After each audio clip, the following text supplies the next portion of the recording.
Ang mabuting balita ng Panginoon ayon kay San Juan. Gayon na lamang ang pag-ibig ng Diyos sa sanlibutan, kaya ibinigay niya ang kanyang buktong na anak upang ang sumasambalataya sa kanya ay hindi mapahamak, kundi magkaroon ng buhay na walang hanggan.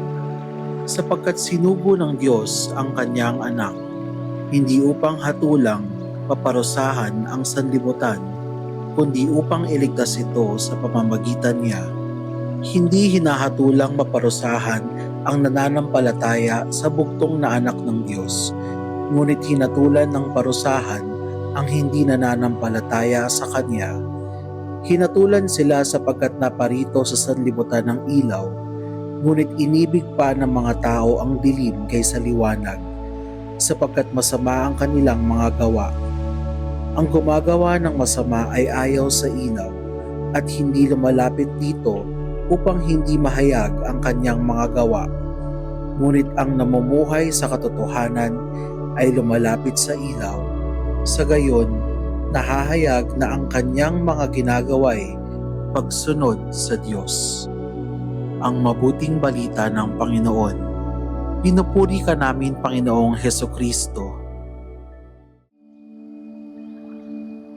Gayon na lamang ang pag-ibig ng Diyos sa sanlibutan, kaya ibinigay niya ang kanyang bugtong na anak, upang ang sumasampalataya sa kanya ay hindi mapahamak, kundi magkaroon ng buhay na walang hanggan. Hindi pangangailangan ang nagbunsod na mahalin ng Diyos ang tao. Pagmamahal ang kalikasan ng Diyos. Kaya kahit walang maidadagdag ang tao sa kanyang pagka-Diyos, nauna at nanatiling nagmahal at patuloy na nagmamahal ang Diyos. Nais ng Diyos na gawing espesyal ang kanyang pagmamahal. Pinili niya ang pinakadalisay at pinakadakilang pamamaraan. Ang isugo ng Diyos ang sarili at nag-iisang anak. Mababanaagan natin ang pagmamahal na ito sa mga ama at inang nagnanais na sila na lang ang dumanas ng paghihirap ng mga anak.